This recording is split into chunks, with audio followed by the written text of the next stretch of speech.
Welcome back to the Health Longevity Secrets Show, and I'm your host, Dr. Robert Lufkin. It's one thing to hear the physicians talking about rapamycin for longevity, but today we get to hear from one of the citizen scientists who is taking it himself.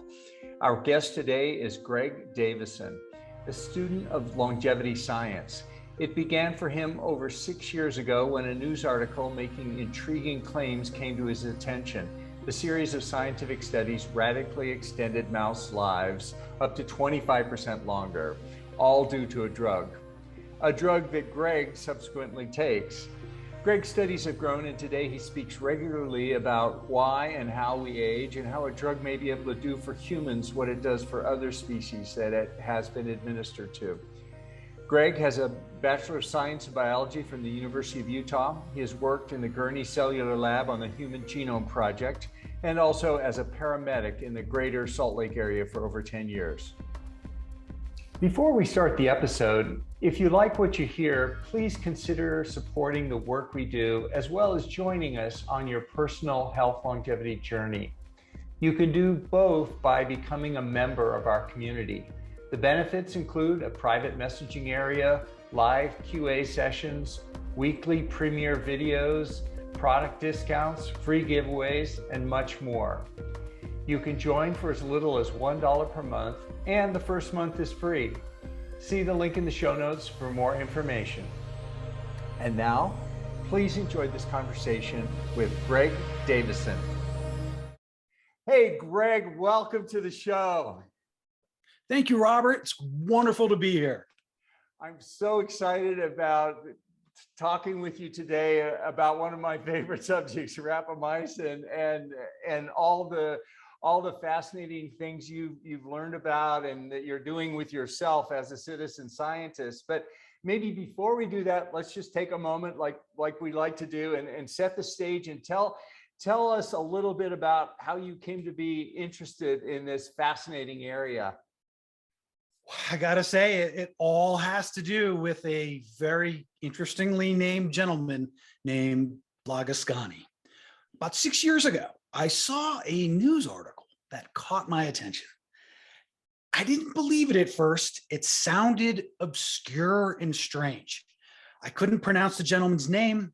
I'd never heard of the drug, but the outcomes, this study, what he was talking about, the collection of scientific studies, the scientific work spoke for itself. This drug was extending the lives of mice 15 to 25, 27% long across the board, study after study after study. It's the numbers which really drove my interest. And then from there, it was down the mouse hole. I'm just intrigued by the science. I'm intrigued by the theories, and it's been very exciting to study it. And I've been talking to anybody who will listen to me about it. That's great. Well, maybe before we talk specifically about the drug itself, let's maybe set the tone and talk a little bit just in general terms about longevity and theories of aging. What's your philosophy on it? What is longevity, and what's really changing about it? I think it wouldn't be fair if I didn't tell you that when I was studying biology at the University of Utah, I was told a terribly convincing story. And that story is that aging is the collection of damage to DNA, mitochondrial DNA, because specifically of reactive oxidative species that were created at the metabolism in our cells that is like lightning in a bottle in so many ways, creates damage to the fragile DNA that becomes inherited cell to cell through mitosis over time.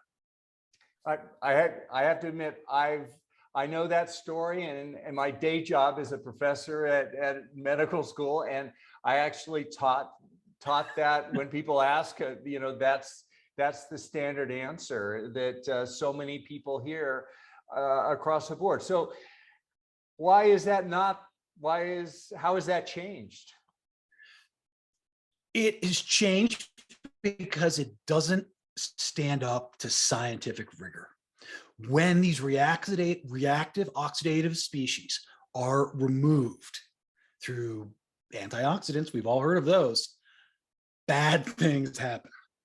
Less outcomes and animals don't live very long. They get sick. Even in people, it can be dangerous and toxic. Blagoscani's theory of hyperfunctionality, which is this notion that cells, principally because they're rate limited, they can only divide so many times. 1 begets 2, 2 begets 4 through a mitotic process, driven by the energy and growth sensing pathways of the cell, a pathway that's going on 2 billion years old and drives this process and is vital for health and life. But at a certain point in time, maturity, it starts to drag on the system because these cells can only divide so many times. That's been observed with skin cells. 50 is the number people talk about. It's actually a little bit lower, a little bit higher. It changes during our course of our lives. But when that number limits, the cells persist on a fraction of time, just maybe 1 in 1,000, maybe 1 in 1,000,000. But as a 32 to 37 billion cell organism, it happens enough. And those cells persist, they become cyanotic or old and go through a process where they start benign and become terribly dangerous. As Dr. Green says, they start to send out a witch's brew of chemical signaling that spreads dysfunction at a cellular level to their neighbors. That tissue and organ dysfunction we start to see slowly as the disease process that just gets worse over time as the cyanotic cell burden, the old cell burden, persists and gets worse. So let me rewind that a little bit and amplify a couple of things you've said about. First of all, you mentioned important nutrient sensing process that is going to be fundamental when we talk about rapamycin and the way it works. Can you elaborate a little bit on that process and on that enzyme, what it is, and expand on that a little bit? It seems that every organism on the planet that has more than one cell has this energy sensing pathway, which when it senses glucose, insulin, and in humans, human growth hormone, and some other things, says to the cell, grow, grow, grow. This is so widespread in life. Plants have it, fungus have it, yeast has it, all animals have it. That it tells us, getting from the one cell that we start as, half given us from our mother and our father, to the 32 to 37 trillion cell organism that we are, is the most important job, one of the most important jobs on the planet. And that's why this mechanism in our cells is so ancient and so persistent. Now, it sounds like the command to grow at some points in our life would be valuable. So when in this sensing protein sends off the grow signal, so when is it helpful and when is it non-helpful? It seems like it could be in both situations. I think it's important to think about this growth pathway, the chief amongst them, as vital and important all the time. Certainly during our growth phase, from that one cell all the way up to maturity. Let's say 20 years of age, plus or minus a few. And it's not that we ever want to turn off these growth pathways, chief among them being the one that rapamycin affects. But we certainly want to bring its level of activity down to the point where there's a balance where we need our rapidly growing cells of our immune system to stay vibrant and rapidly growing, but not really any or much higher than that level. Fascinating. So, what are the implications of this then? What can we learn from this? I think what we can learn from this is that the old cells, the synaptic cells, are either the direct cause of the diseases of aging or secondary to it. I'll just give you an example. Atherosclerotic plaques, heart disease. They occur, this plaque occurs with the formation of a foam cell that migrates to the inside of the artery and begins to accumulate the plaque. It's the dysfunction of the foam cell that's directly related to the synaptic cell, the old cell. Bone weakening, very much a 2-by-2 process. One cell builds bone, one cell takes it down, osteoblast, osteoclast. Dysfunction in this system spread by these old cells creates a weakening and thinning of the bone. Throughout our entire body is this diseasing process. Blagoscani says, I'm going to paraphrase him. He says it like this. We can look at a person and think of their aging as a collection of their disease state. I would maybe like to frame it just a little bit different.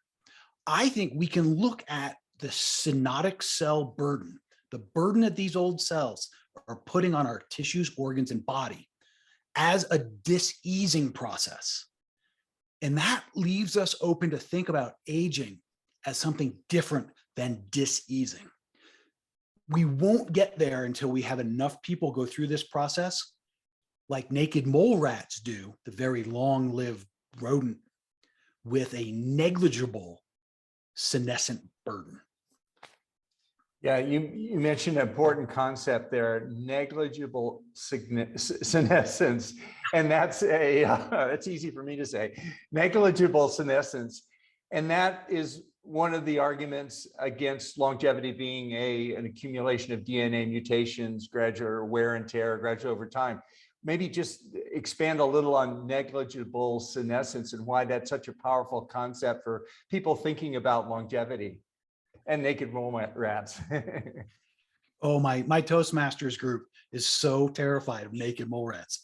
They're strange little beasts. I think we can think of senescence as the catch bucket for many, many of the theories of aging that came before. For example, if you have DNA mutations in the mitochondria or in the cellular DNA, you will end up with a senescent cell, hopefully, versus maybe a cancerous cell. But the senescence starts to catch a big burden of the stress cells, the damaged cells, the just aged and rate limited out cells. So the senescent cell burden, can you repeat the question? I got lost on a side. Oh, no problem. Just the idea of negligible senescence, where people, they basically don't age until the end, and they don't become senescent until the end, and then they just suddenly they hit a wall and it all drops off, which sort of goes against the theory of aging just being an accumulation of wear and tear, but it makes it rather like something's programmed going on there, like the naked mole rats, right? They have negligible senescence, I think you said. They do, particularly the queen female lives so dramatically long. The equivalent of 1,000 human years. How do they do it? Negligible senescence and a very stable epigenome. It's quite possible that we can think and advance the theory by thinking of diseasing as senescence and aging at an epigenetic level. Here's the thing about epigenetics. There's only one real known disorder associated with it, and that's an obscure hearing disease. That doesn't mean, though, that it's not playing a part in the way our cells are expressing themselves, the kinds of proteins they're making, how they're behaving, how they're responding to stress, and what have you.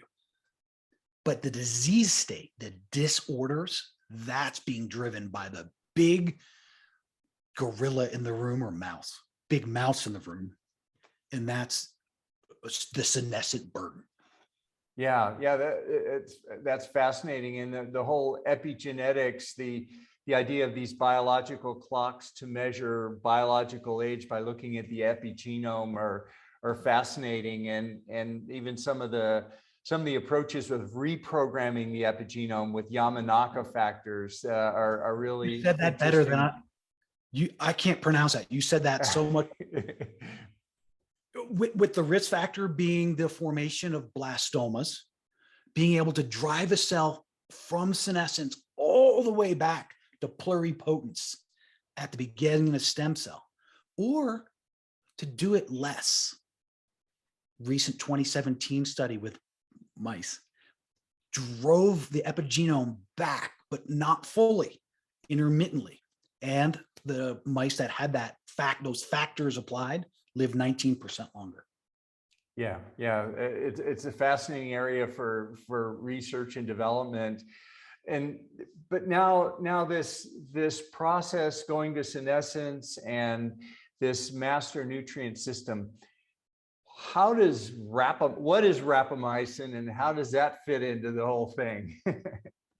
Oh, rapamycin is both blessed and cursed at the same time. It's blessed because it's an amazing drug. It's cursed because it's off patent, it's cheap, and it's produced in multiple countries around the world. And what that means is when I say it's cheap, you're not going to see a commercial about anything to do with rapamycin. The average person knows more about restless leg syndrome than they do about what rapamycin is. Rapamycin, I like to think of it as a lock and a key to this energy sensing, the chief energy sensing control pathway in our cells. It has one target, it has no toxicity levels, and it has a 54.5-hour half-life. So it tends to persist. So by locking it down, benefits are seen for hours and days afterwards. Yeah, it's fascinating. You hit on there's so many things there, but one thing I want to underscore is the idea that rapamycin, unlike most other drugs that we prescribe and that we take for things, has a very, very narrow target. It basically fits in this one protein, and that may explain why there's relatively few side effects, off-target effects, other than the effects on this protein. So that's going to be very useful when we talk about using the drug, because we don't have to necessarily worry about many other effects. The effects are going to be the effects of this one master controller, but at least we know it's narrower on that. Yes, it's a very, very understandable and prescribed method. Its mechanism of action is well understood, well studied. In fact, it led to the discovery of this mechanism in 1990. The drug found its own pathway, at least to human knowledge. Before, we had no idea. Science didn't know about this process, and let's let it out of the bag. It's called mTOR. It used to stand for mammalian target of rapamycin, but it's since been discovered that this protein exists in basically all life with more than one cell, and its name is shifted to mechanistic target of rapamycin. I mean, it's amazing to think that this master nutrient sensing pathway that controls all our metabolism and survival in every eukaryotic cell, every cell, like you say, from single cell organisms up to humans, wasn't even discovered until the 90s. And the only reason it was discovered was because in the 1960s, this drug rapamycin was discovered, and this master controller is the target of rapamycin, right? In the discovery story and the initial years of development of the drug, I think it could be a lifetime miniseries.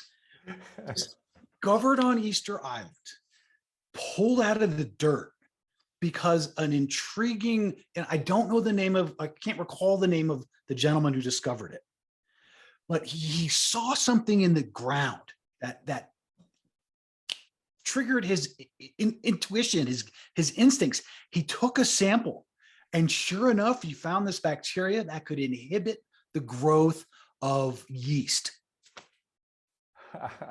And, Not kill it, not hurt it, just stop it from growing any closer. and why do they call it rapamycin? How did that name get started? Rapa is the science. Of course, rapamycin is I believe we call it the scientific name. You can't actually buy a drug for human use called rapamycin, but the scientific name is rapamycin. Rapa is the first part of the name for the indigenous name for Easter Island, Rapa Nui. So it really ties it back. It's quite mysterious. And then it can only be described as the most dramatic development story. At one point in time, when the company that originally was developing it had isolated it from the bacteria, was going through a merger and acquisition, the lab team was ordered to destroy the samples. And then they couldn't do it, so they took it back to their own house and stored it in a refrigerator. It's a real dramatic story. It's fascinating.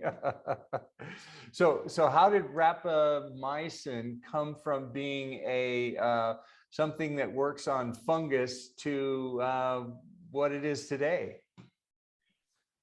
Oh, wow. I don't actually know the details, but it went from what was obviously an antifungal treatment to being something that can poison the immune system, our immune system, as well as our ubiquitous mice in the lab. It does it the exact same way that it keeps the yeast away and the fungus away. It stops the fast-growing cells. In you and me, our fast-growing cells are our immune system cells. So our immune system cells, like our neutrophils, only live 3 to 5 days. They're a very important part of our immune system. I like to think of them, they have a lot of functions, but I like to think of them as the hooligans of the immune system. They're in the bar drinking and they have the team shirt on. And if somebody comes in the bar with the other team shirt, they bum rush them and throw them out. That's sort of what they do in our bodies, although they don't wear team jerseys. So the rapamycin inhibits this protein called mTor, which when mTor works, it stimulates growth. So rapamycin turns down growth and slows the growth of fungus and slows the growth of other things. And also the immune system in us. So how does that benefit longevity then? Well, it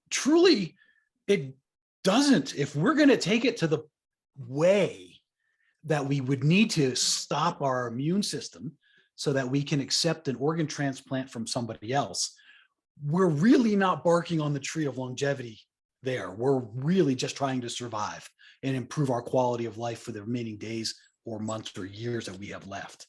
Organ transplants are kind of it's a last ditch effort to save human life. When we flip the switch on it though, and we go from taking a lot of rapamycin frequently to taking some rapamycin infrequently, all of a sudden we slow down the rate limiting clock for growing cells. So the cell may be experiencing insulin, the cell may be experiencing glucose, but its growth pathway is turned down because of the rapamycin. So we have less of these turnovers. Therefore, we have the less of a creation of the old cells, the synaptic cells. But rapamycin does at least one other thing too. It quiets down the old cells, because the old cells start fairly benign. They start without much problem. They're normal. They perform normally, but driven by their energy sensing and growth pathway, they start to change over time. And they change from being normal to being fatter, flatter, and dangerous to their neighbors and themselves. So rapamycin quiets that old cell process as well. So the burden on our bodies, our tissues, and our body is reduced from both sides of that equation. Let me just, before we get into that, let me clarify one thing before we just touched on, was the transplant, immune suppression and transplants. Just to be clear for our audience, the rapamycin is actually FDA approved for humans and it's regularly prescribed, but the indication, as you mentioned, Greg, was for one of the indications is for immune suppression for transplanted organs like kidneys and all, and that they suppress the immune function. But as you say, for that particular application, the rapamycin is given on a daily dose to maintain a certain level. And I guess when we get into the dosing patterns, we can talk about how rapamycin for longevity is a different dose there as well. I like to explain it two different ways. One's with aspirin and one's with alcohol. I talk about aspirin, taking a small dose of aspirin, like a baby aspirin for mature adults, has shown to extend life, reduce heart disease, and reduce colorectal and esophageal cancers. If you were to take a regular size aspirin every day, you would be in very high risk of death within a matter of days from a bleeding disorder, from bleeding. So the dosage and the frequency are very important for targeting drugs. Alcohol is maybe even more understandable. I think we understand that a glass of wine with dinner can be beneficial and helpful for our life, our digestion, and even possibly for living a little bit longer. Drinking a glass of wine an hour is definitely something that would cause a different effect. So the Blaglasconi papers really got you thinking about this, and then the subsequent things that you read confirmed this. And what were the next steps you took? What was the process like? How did you find a physician that would prescribe this? Because although it is FDA approved, rapamycin still requires a doctor's prescription in the United States to get from the pharmacy. For sure. I think what really got me going was a 2017 study from the National Institute of Health that dealt with the way 70-year-old folks responded to the flu shot. The way the cohort who received the rapamycin had no side effects and the massive benefit they received.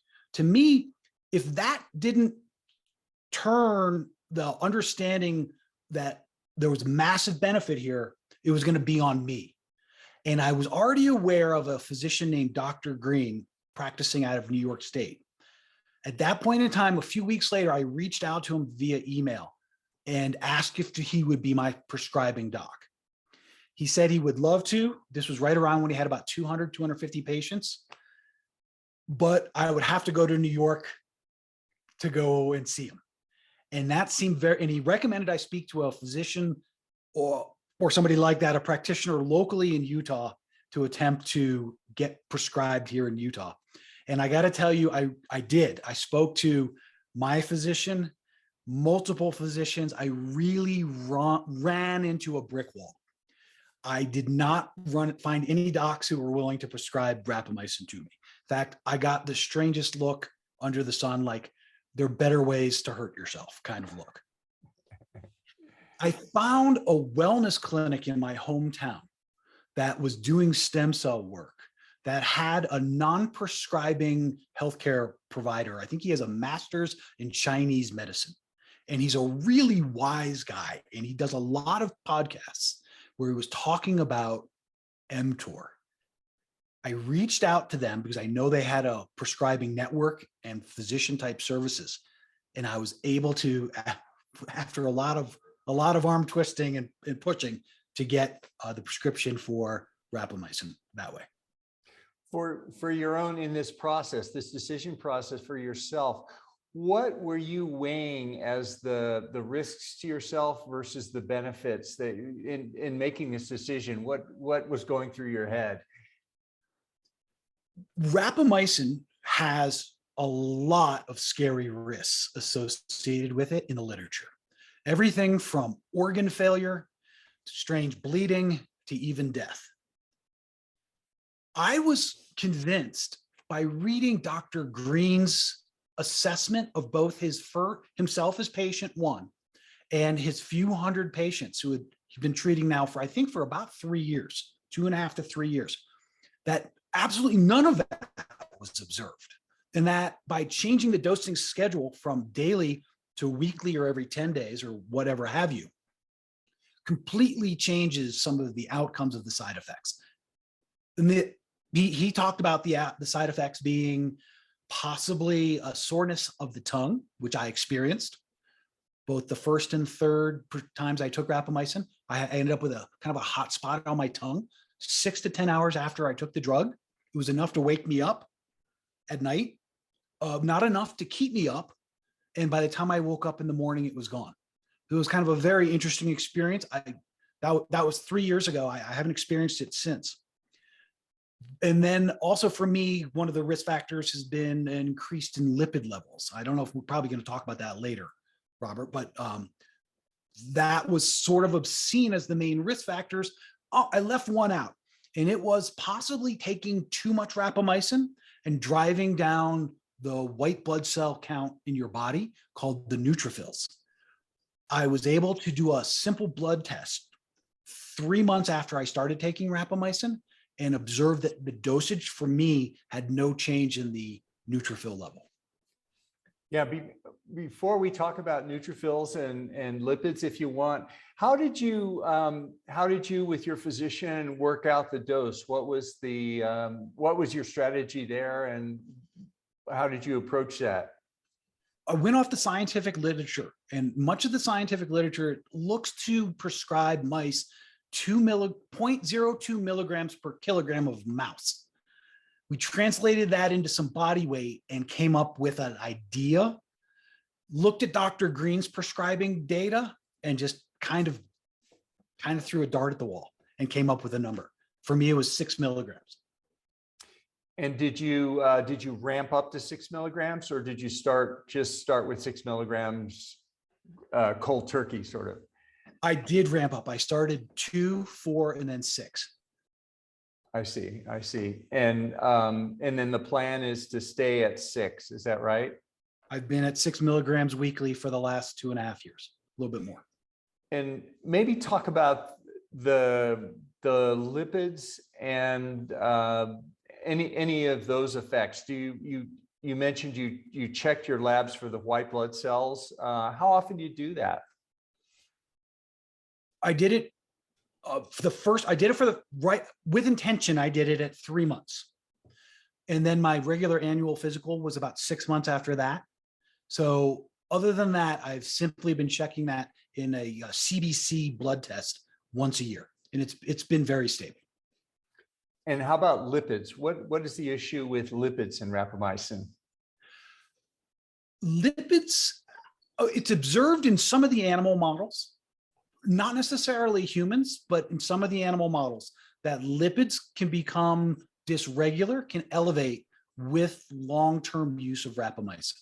And I've indeed seen that with myself. Nothing crazy. I went from being, and this took over 2 years actually, but at around that 2-year mark, I observed in just my normal annual blood test that my lipid levels had gone up from the 190 to 240, and also my cholesterol level elevated just a little bit.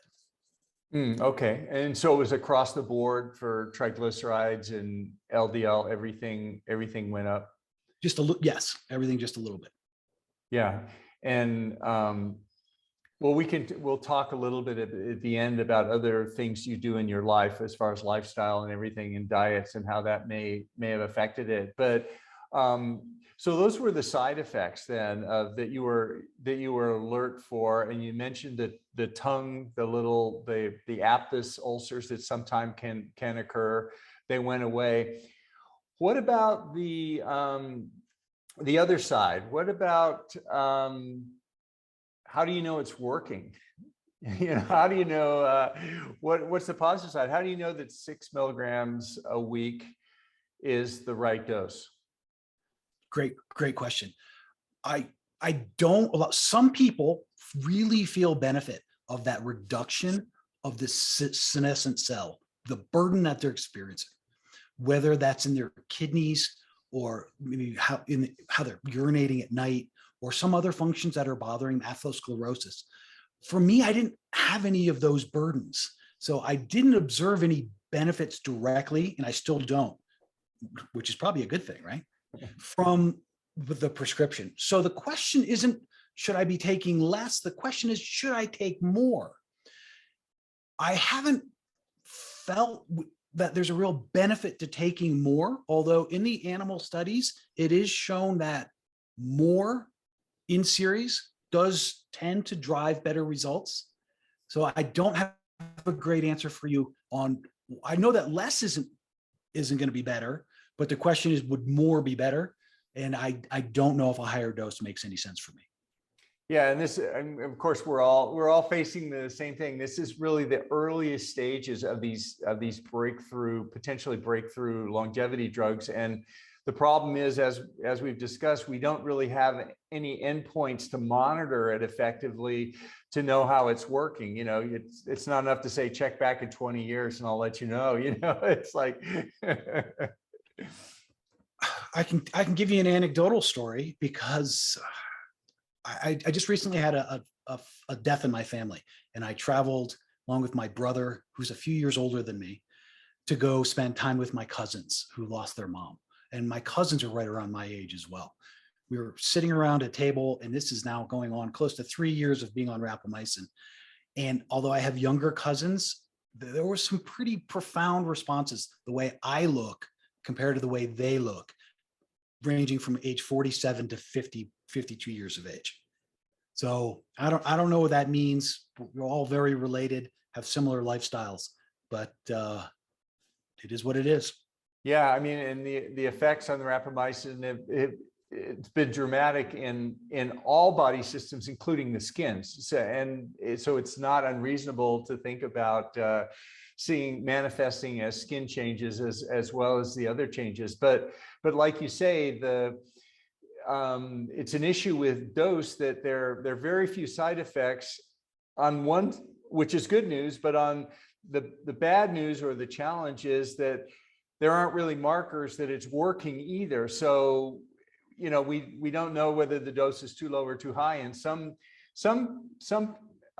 human individuals who are using it are even advocating going as high as 20 milligrams once every 2 weeks in order to allow blood-brain barrier delivery across the blood-brain barrier. And of course, there's the whole issue of bioavailability and how much we absorb it. And different people may absorb it at different rates. And 6 milligrams a week for you may deliver a different dose than 6 milligrams for me, even assuming body weights are the same and everything. So we have so much to learn with this, and we're all just kind of exploring as we go here.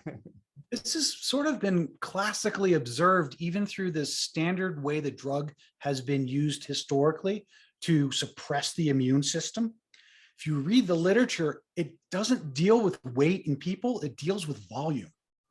So I don't know if you take your patient who's about to get somebody's kidney, and submerge them in a tank to figure out their volume, or if you just estimate it. But I think even for standard administration purposes for organ suppression, immune suppression, there's some real challenges to getting rapamycin the right dosage. Yeah.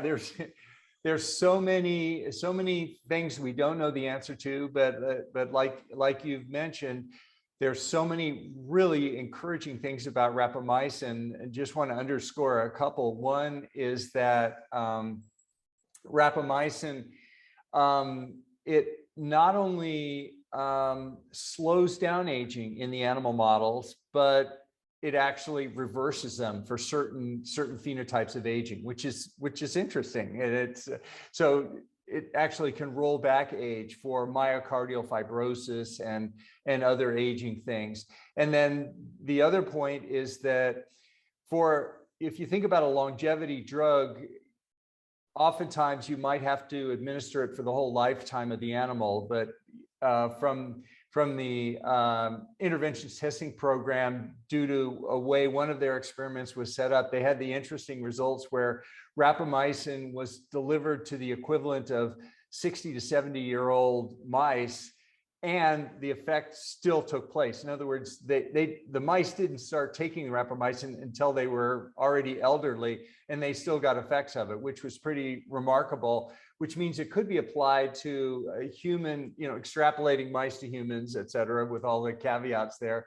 But you could have an effect in even older humans that started taking it at that point. I've got another one for you that's maybe a little on the reverse side of that. Recent study results, rapamycin was given to juvenile mice in a single dose. It reconfigured their growth pathways in a certain way that led, particularly in male mice, living 12%, 15% longer. I can't remember the exact number, a single dose to youth. Now, of course, that would, that has no business in human medicine or practice, but it just maybe speaks to the very interesting nature of rapamycin.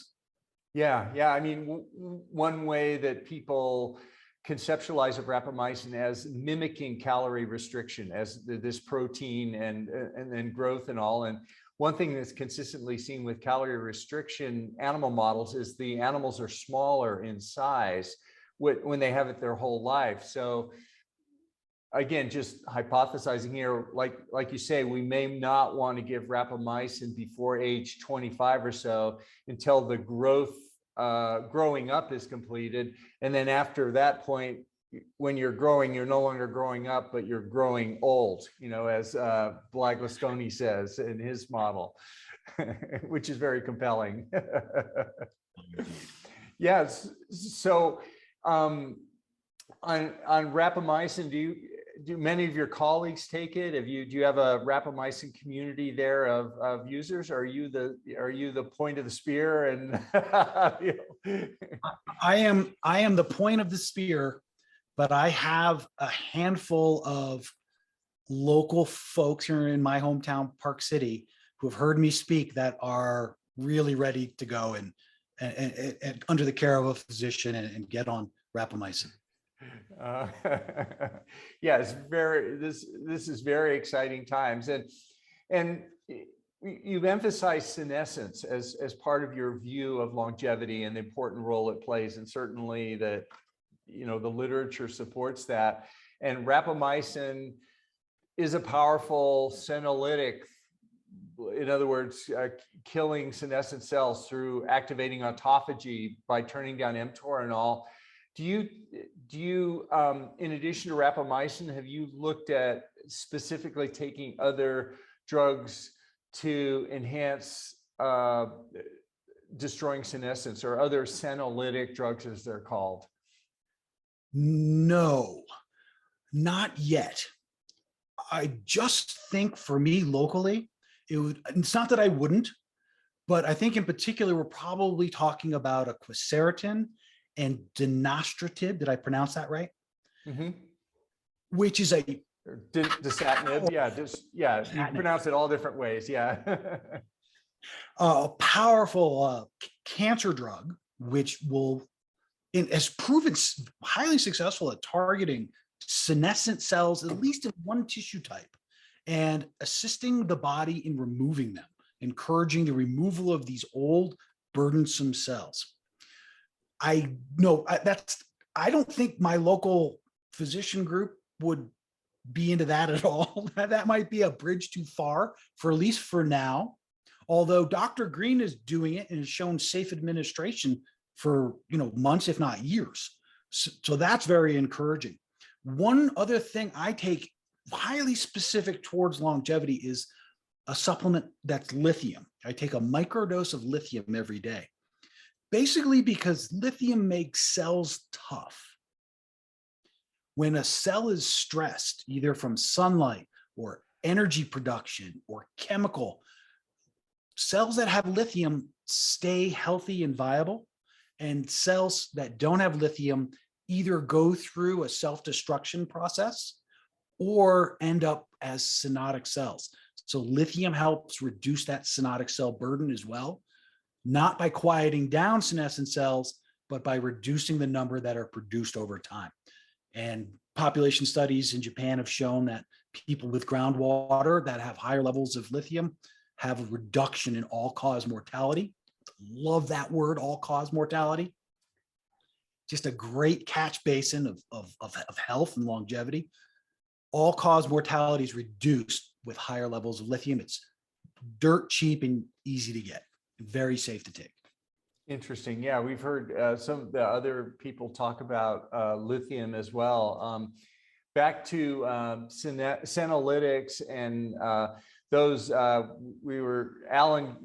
Alan Green has been on this program. We've talked about that. And as you say, he, in addition to using rapamycin, is using senolytics in his practice. But unlike rapamycin, which, as you say, is relatively inexpensive, the dasatinib is crazy expensive. And unless you get it formulated yourself, it's really price prohibitive. But hopefully that will change. And I think Dr. Green has a source for it, or he has a way that it's affordable through a compounding pharmacy that he has a relationship with. But yeah, there's many different things to look at down the road. And as someone who's taken a deep look at longevity and really considered these for yourself and all the possibilities, what else do you do for your own life, if you don't mind sharing your own lifestyle choices as far as diet, fasting, exercise? What other supplements do you take? Once again, I love this idea of all-cause mortality. If you can look at these behaviors, diets, or practices that get you on the right side of all-cause mortality, you're doing really well for yourself. So the first is, we've known since 1996, we've really known that an active lifestyle it's better to be active and smoking cigarettes than sitting on the couch and not smoking cigarettes, if that's a fair way to say it.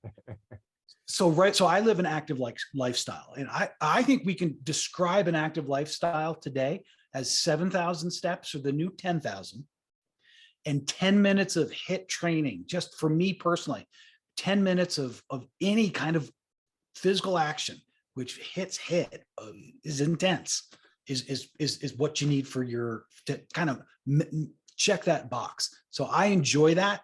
It gives me energy throughout the day, and I would encourage anybody. It helps to live in Park City, Utah, where out my back door is a trail where I can see coyotes and moose and deer and hike up to an Olympic park. I know not 300 days a year. I'm not sure everybody can do that, but I think you can find it somewhere in your life. Another thing I do is I intermittently fast most days. So I try not to eat anything after 8 o'clock at night. And then I don't eat anything besides green tea in the morning until about 10:45, 11:30. I'm not super strict about it, but it's a nice long window that I'm not putting anything down my mouth, letting my gut relax and not do its job, get some recovery time. And how about nutritional choices? Are there any foods that you include or don't include in your diet? I'm a real omnivore. I kind of will eat it all.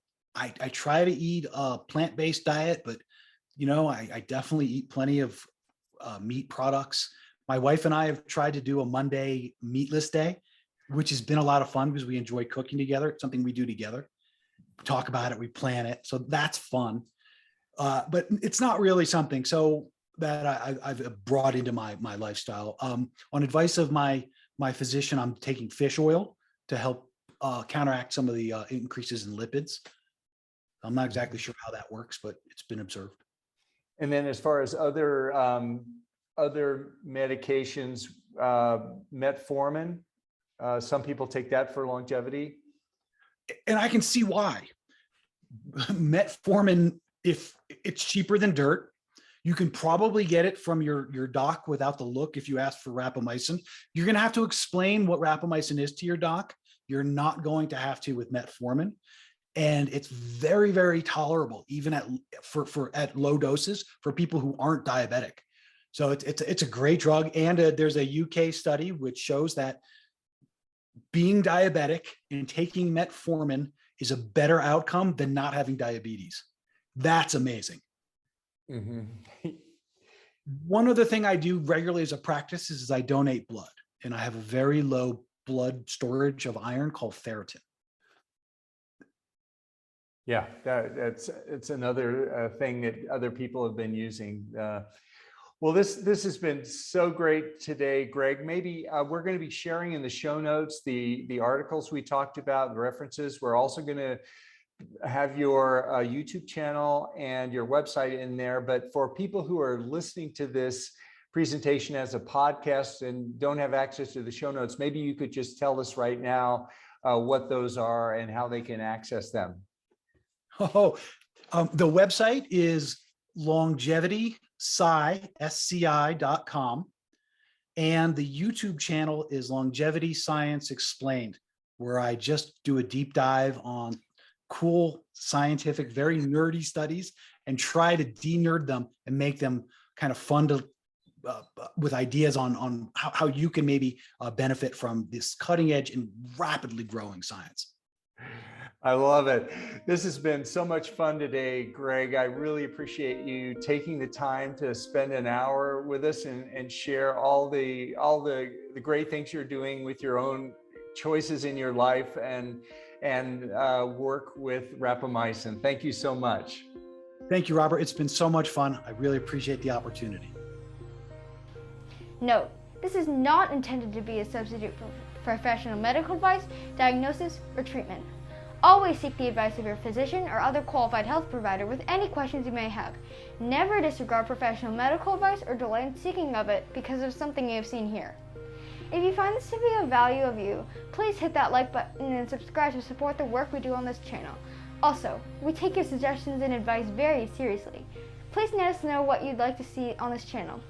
Thanks for watching, and we'll hope to see you next time.